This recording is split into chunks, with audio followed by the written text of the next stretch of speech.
I didn't like, which is like, is they retcon something in Avatar: The Last Airbender. Iroh's the one who invented the technique of lightning redirection. But when Sozin goes to the spirit library, there's books on lightning redirection, which is like a teensy tiny retcon, which I was like, eh.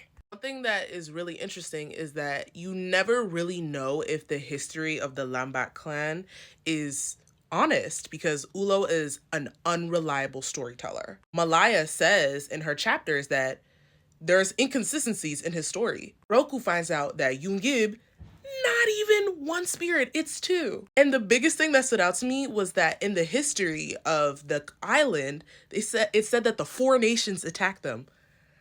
Ain't no air nomads attack that. That cannot be true. There's no way that is true. What I do believe is truthful is that Fire Nation and probably the Earth Kingdom tried to colonize them, because I think that's very probable. And maybe the Water Tribe, but the air nomads, no. And because Ulo is an unreliable narrator and the history is sort of up in the air because there are lies and different things of that nature, it begs the question, like, who is right? Like, can the Fire Nation come claim this land? Can the Earth Kingdom come in and research it?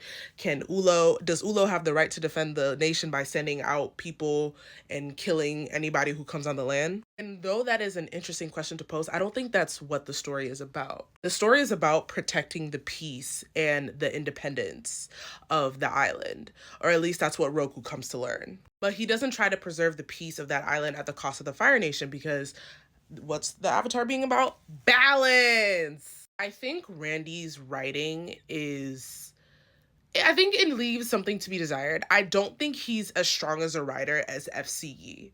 And you also have to consider that he just watched Avatar during the pandemic. So I don't know how well versed he is in the universe, especially with that retcon.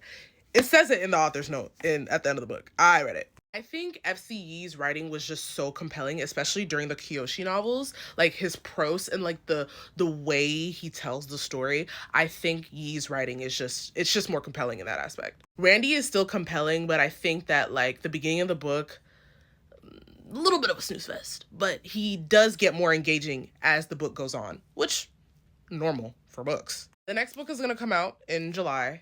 And I'm definitely gonna order it. I'm gonna read it faster than I did before, because this year, 10 pages a day, 2 books a month, period.